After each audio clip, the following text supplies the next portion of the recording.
Yo, what's good, YouTube, man? We back with another reaction, man. We got Track Geek with the Bronx burning Ricos for the drillers, man. He finally dropped something, man. I've been waiting for this nigga Track Geek to drop something for New York for the towns for like a minute. You know what I'm saying? He been dropping his shit hard though. He been dropping the motherfucking this nigga Fulio and them niggas.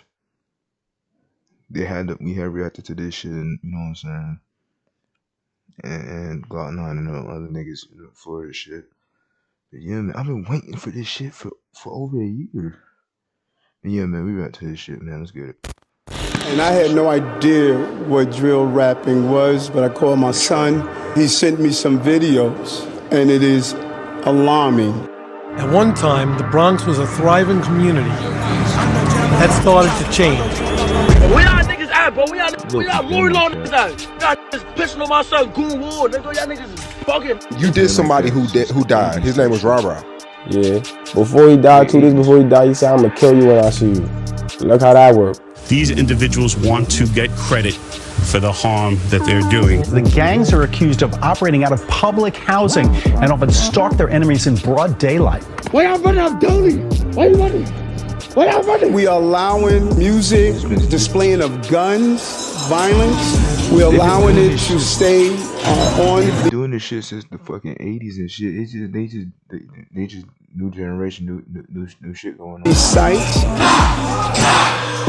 Alright, what is up, everybody? We gonna talk about New York drill, probably one of the wildest scenes in rap, period. 7 years ago, there was a huge explosion with Brooklyn drill. Then the feds started doing gang sweeps, taking everybody down one by one. It got so crazy, you got shootings happening in Times Square involving established rappers. This week's gunfire in Times Square, police have made an arrest. 20-year-old Kumina Elijah of Brooklyn. Since 2017, the NYPD has used facial recognition technology, or FRT, in 22,000 cases. Because there's so many cameras in New York, the internet gets their hands on the footage of their favorite rappers involved in shootouts and moving traffic, stabbings, beatings near delis. I mean, some of the songs that were going viral. Every other line was someone smoking on someone's dead ops. Crews would boast about those same crimes and put them in music videos like they were Easter eggs. You had the city's mayor, Eric Adams, coming out in a press conference wanting to ban drill music, even expanding and investing into different departments that tracks everybody's pages online.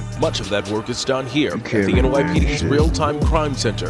They're bragging about what they're doing. Social media has proven to be an invaluable tool. A few years ago, the Bronx took over. If y'all wanted to do that, y'all should have started with Chicago. The sickest boroughs in the city. The society in the Bronx is horrible. Rappers from the Bronx to stop using the music to encourage shootings. I remember in the 90s, kids were throwing fridges off the roofs of the River Park Tower projects in the Bronx. And now the kids from RPT are getting indicted by the dozens on federal racketeering and gang conspiracy charges. Niggas don't care about me, my heart.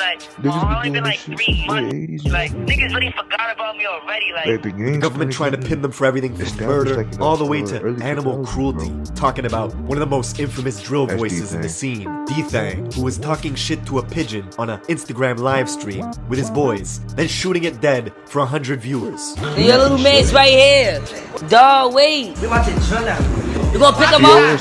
I can't look. See, everything in New York was getting done for clout, followers, and numbers, with shootings spiking from 200 all the way to 500 last year. It's all young kids, aged 13 and 15, maneuvering the back alleys and the looping hills in the Bronx, using scooters to carry out hits in broad day. This gang conducted wolf pack-like searches throughout the investigation. Now, we're getting into all this, but first, check out my song of the day. This is my guy Millie's. Let's go. I'm trying to send someone to urge him before they make me a pace. Fuck this nigga. About my feelings, trying to. We're going to the Bronx to understand this story. Get ready to see wild shit. I mean, you got gangs dressing as Squid Games for Halloween, and it's not to go trick-or-treating. For the last 2 summers, Bronx drill was everywhere. On TikTok, radio stations, you got 3 to 4 sets of different cousins, blood-related, all established rappers beefing with each other because of block politics. That's my cousin. They say They say E-Dot and Dougie B are cousins or something. I'm like, what the fuck? Yeah, niggas gotta be lying. Established rappers beefing with each other because of block politics. That's my cousin.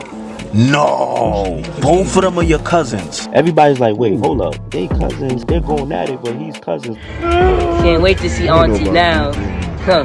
Because y'all are family, technically, could you ever see all of y'all reconciling? Nah, I don't think so. Wow. The music in the Bronx is super high energy, sometimes too high. Like these kids got ADD or something.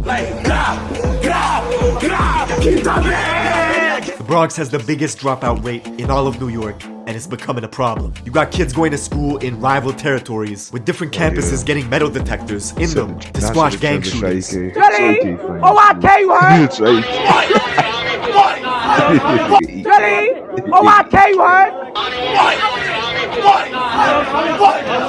This, of course, is the rapper Shaike, with 100 million views on YouTube in 2 years of rapping, coming out of the Cortland Projects in the South Bronx, aka home of Hold on, wait. My fault. Hold on, wait. They had this nigga running to school. This shit was funny. He ran upstairs. I hope it's not too. You lucky I ain't double you. You lucky I ain't double you, pussy. What? Come outside. He was chatting crazy when he ran upstairs. Look,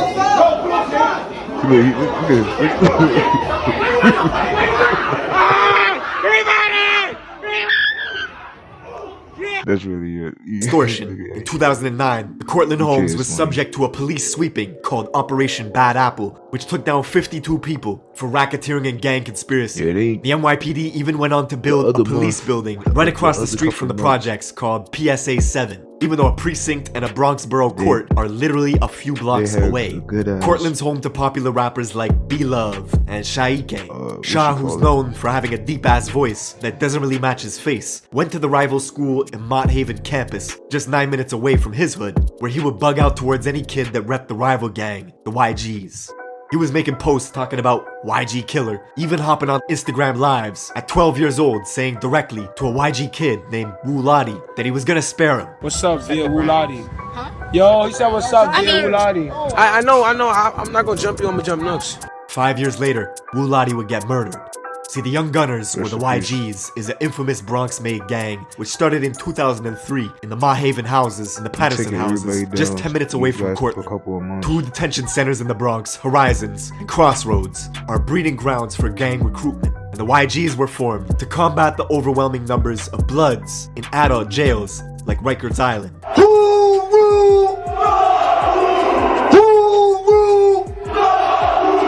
At one point, the YGs had dozens and dozens of different sets, all banging under its umbrella, with all sorts of different hoods spread out throughout the Bronx, forcing other blocks around them to create their own gangs in response to combat the YGs. You can even see this in the classic South Bronx joint, Shot Caller, from French Montana.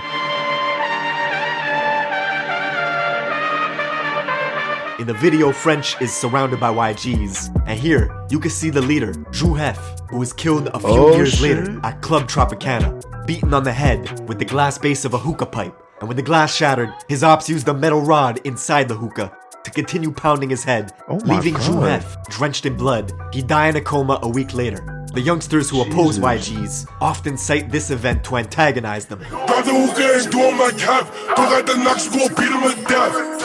YGs were notorious for violence themselves. Locals remember a horrific event that took place on April 16th of 2012, when a gang of YGs were drinking liquor on a hazy night, discussing who was the toughest in the crew. This crew of YGs made a 7-minute walk and stormed their rivals on Cortland Ave to see what they could catch. The Cortland buildings were empty, except for one kid, a 16-year-old named Noah Bala, aka Moses, was alone walking. Probably weighed about 90. According to what I watched, he was not alone. He was with somebody. When they was on the bench, he had walked up, confronted them. Then his friend, he ran off. Then when they was meeting this man, he came back, and then one of them had chased him while he ran off, I think. And then when they was beating Noah, they said he had came back to the scene and shit or whatever. Pounds soaking wet. The YGs chased him, kicked him to the ground, and stomped him to death. Rest in peace, bro.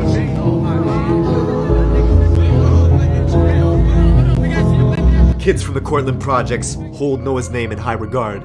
Be Love, whose hit song, If You Know You Know, got 16 million views when it was released 2 years ago. He actually confronted the brother of a YG's member that killed Noah outside in front of the Metro Court, as this guy was waiting to be tried for a different murder of another Cortland youth named Yellow. Come across the street. I came to court with it. God, flock you, throw that up one more time. What the fuck you talking about? What you talking about, pussy? Come across the street. The Bronx is so crazy. Dudes will get active in the courts, outside the courts, in front of police. You saw Chef G and Nick, Chef G and Nick. I'm trying to think who else. You saw Famo. They don't care. They really don't care.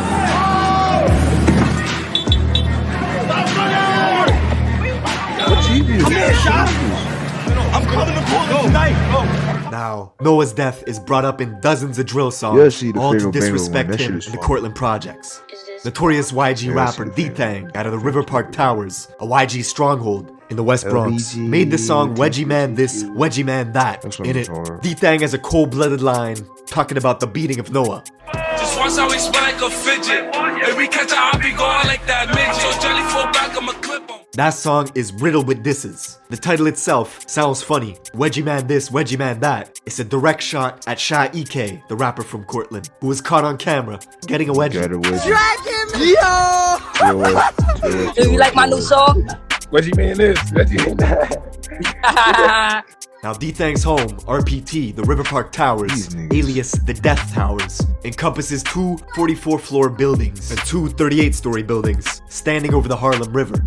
8 years ago, the feds took down 20 of their top guys, wiping out the leaders, hiring security guards, and installing cameras to stop people from dealing drugs right outside. Then, the kids took over. 1 week in, 1 week out. So this is my brother for life, forever. They continued drug dealing, robbing. The feds were actually finding illegal weapons in the music videos, then tying them to shootings. You got shot, is that true? Yeah, we know. Word of my mother, we know. New York has always had very strict gun laws. People wanted to know how these kids were getting their hands on weapons. Ghost guns, these untraceable firearms made from parts you could purchase online. It's been wrecking havoc in the city. If you're a child, if you're a convicted felon, you can go online and purchase these parts, get the parts, construct a firearm. Serial numbers, untraceable, no background check, nothing. That is a problem. The whole of 2021 was crazy. As the feds were tuning into Instagram lives, you could see stuff like rapper D-Thang with his own cousin, K-Flock, flashing out on each other for a live audience. Yeah, Muddy, don't do that, Muddy. I swear I saw them. If I see stunner, you. Oh yeah, they was on the same move. No, I'm a whack 'em. Fuck that. No, I'm a cut. Show my energy last time I saw you, stunner.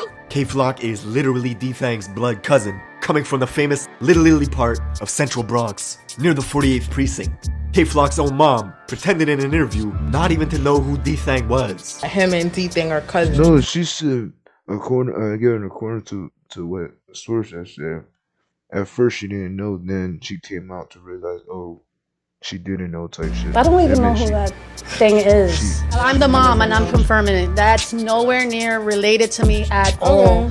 His gang, DOA, or Dead on Arrival, is an allegiance of 5 blocks, all of which are surrounded by YGs and Drillies, a vicious gang of bloods that also oppose K-Flock and his gang, DOA. Oh, Sa Flocka, come play. Come play today. You always playing on the internet. I want you to come play today. Now, because the fans knew K-Flock as a crash-out specialist who would film his gang endeavors all for social media, this resulted in all his music getting more and more views. Let me tell y'all what he did, bro. This nigga gonna call me to a mansion party full of ops. Ask KK. Yo, I was there. We was in there, but who was there? That's what I'm saying. Locker in there. Right or wrong, no. Now, this would make his rivals upset and jealous. K-Flock would bring them into Instagram lives just to argue with them. Bro, scariness. I was volleying y'all. You never did nothing to me, though. Really, never did nothing to me. That kid he was talking shit to is Rajiz, a YG member from the 800 block, literally a 15-minute walk away from K-Flock's hood. Now, just 2 weeks after they had that argument on live, this YG kid Rajiz would preview a track called Real Facts, where he was going after K-Flock. That song was hard. Hey yo, kicking out less with the facts. Anytime that they try to back, see blue, you again, you ain't smoking on Mac. While this was going on, the feds were catching these same YG kids on surveillance cameras, carjacking Toyota Camrys, Mercedes Benzes, even robbing someone at gunpoint. A month later, on July 11th, those same YG goons were hunting in DOA territory, K-Flock's neighborhood. They only had to drive 6 minutes before stumbling upon a 13-year-old kid named J Rip, who looked up to K-Flock with huge admiration. One kid teared cameras. While this was going on, real facts, where he was going after K-Flock. Hey, yo, no, Matt. While this was going on, the feds were catching these same YG kids on surveillance cameras, carjacking Toyota Camrys, Mercedes Benzes, even robbing someone at gunpoint. A month later, on July 11th, those same YG goons were hunting in DOA territory, K-Flock's neighborhood. They only had to drive 6 minutes before stumbling upon a 13-year-old kid named J Rip, who looked up to K-Flock with huge admiration. One kid hopped out of a black Honda Accord that had 3 orange racing stripes on its hood. The kid aimed his pistol, unloading into J Rip, who stumbled into this cafe, Angels, bled out, and died in front of customers. The same cafe, Angels, where K-Flock and Shaike were hanging out on a live stream a few months ago, right across the street from K-Flock's apartment. Word to the God.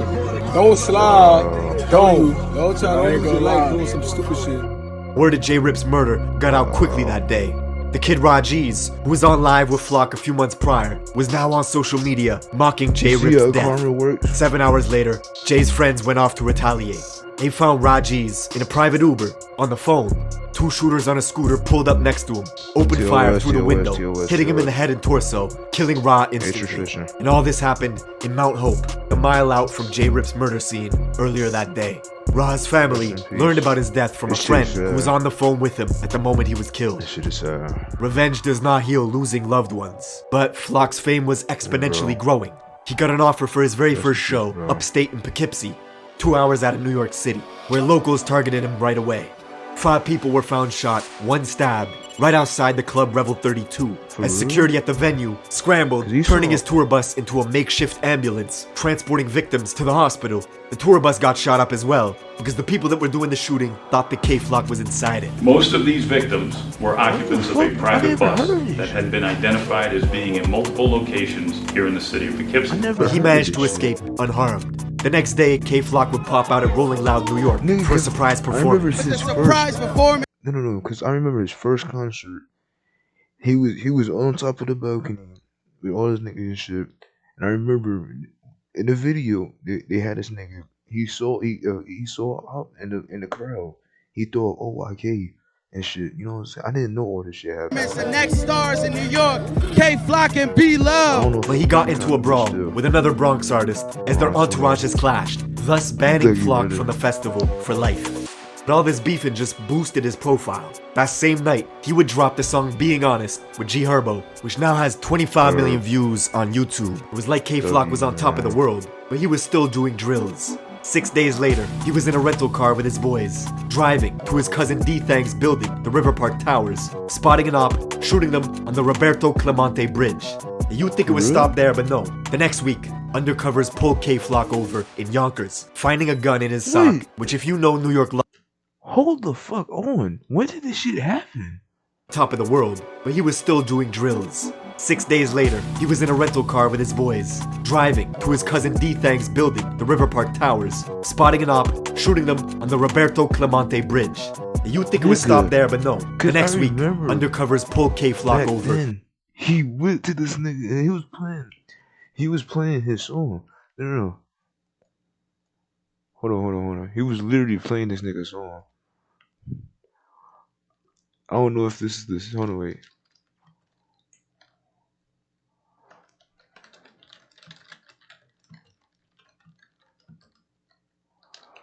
He literally was in his car going to RPT. He spit through RPT a couple of times. He was playing King Von. Oh, he jacking what? We gon' sauce to the front, we gon' click till it's done, and let's have some fun. Like, when they running at me, hope they ready to run, we got unlimited guns. Like, I done built to the top, I'm just ready to thump. Like, gang, nigga, gang. Oh, they screaming out big bros, but my big bros, man, they really got packs. Tryna slide on the ops, let it clap. Like, how many niggas saw me in real life? Like, and they know I'll be quick to attack, but they just don't act really clapping they raps. I thought my own pussy is right, she be feeding for me just to fuck from the back. Like, for one, everywhere you go, bring your gun. For two, boy, you better be ready to shoot like dogs. They think the I'm on the news like. Actually, I could get copyright. Let me calm down. in Yonkers, finding a gun in his sock, which if you know New York laws, carries a 3 to 5 year sentence. The very next day, he was bragging about buying a new gun. You're thinking this might stop, and it will. Getting close to Christmas, on December 16th, 2021, K-Flock walked past the barber shop in Harlem early in the morning, had a standoff with this man, pulled a pistol out, and shot him dead. The rapper in the city with the most buzz, caught on surveillance video, wearing designer clothing from head to toe, shooting a rival. And the shoes he's wearing in surveillance video that day are the same unreleased Jordans he was showing off for social media just a few days before. The craziest part is the guy Flock's booked for killing comes from a set in Harlem that have the same enemies that K-Flock has. Geographically, they have the same rivals. They both beef with YGs and Drillies. Flock began beefing with this set in Harlem called the OIs because one of their rappers, E-Dot Baby, was seen at a party smoking on Instagram Live with some YGs. Yo, this shit, why do this shit got 300 views? So Flock turned on them, gathered his posse, and made one of the coldest Bronx drill songs yet, called Brotherly Love, riddled with disses towards this Harlem set, the OIs. I catch a funny gon' knock off his hoe. Niggas talking fuck he wanna do. He chill with them op niggas too. Whatever they throw up, I'm dropping it too. Shy K, the rapper from Cortland, would side with E-Dot Baby, so in turn, he would start beefing with Flock, and Flock would start beefing with him, both of them releasing diss tracks, with Flock saying he was smoking on Shy K's dead father. Free Flock. All y'all niggas music is doing bad now. Y'all need him, but free him, cause you know what we gonna do. He gonna be the 5th dead DOA member. Interestingly, just minutes before Flock pulled the trigger at that barbershop, killing the man, he had logged onto FaceTime to talk directly to his rivals, brandishing his gun. And he was filming at the exact same stoops. Hold on, we caught you, and then we caught just minutes before Flock pulled the trigger at that barbershop, killing the man. He had logged onto FaceTime to talk directly to his rivals, brandishing his gun. More, that has to be like more than. I would say probably at least. It's probably 30. That's probably 30. But thinking you can't have more than 10 rounds in your gun in New York. You get man, you. And he was filming at the exact same stoops where E-Dot Baby, the rapper from Harlem, had filmed a music video 1 year prior called Ready for War. For real. Slowly, one by one, the Bronx was following the Brooklyn scene, with all their rappers getting wiped out by police indictments. 5 months later, the Drillies would get taken down in a massive RICO case, booking 20 people for murder, conspiracy, racketeering, and gang activity. Not even a month later, D-Thang, along with 22 of his guys from RPT, would get swept up as well. Then if you thought the scene wasn't toxic enough, 6 months later, the young rapper from Harlem, E-Dot Baby, would commit suicide, which has fans still wondering to this day why that happened. Fast forward to this year, February 2023, and K-Flock, who was already sitting in prison for murder, would be one of 7 DOA members named in a federal indictment spanning from 2017 all the way to 2023. This is the New York drill scene in a nutshell. Every few years, a scene pops off from one of the boroughs. Rappers make a huge wave, and then it all comes crashing down. That's it for this video. Thank you for watching, and I will see you in the next one. You see how after D-Thing got locked up, and on them little the Coco fellas with Swayze calling the Coco fellas on them shit, the little niggas they start making their music now. Now you got DDO Summer, all these other little niggas making their music and shit. You know what I'm saying? Everybody dropping now. And then the young nigga, I swear, it's like every time shit happens when niggas get locked up or something, when niggas get indicted, the young niggas take over, man. Same shit when the young niggas take over, and it's the same shit. Yeah, man, young niggas like, comment, subscribe, man. I'm off this shit.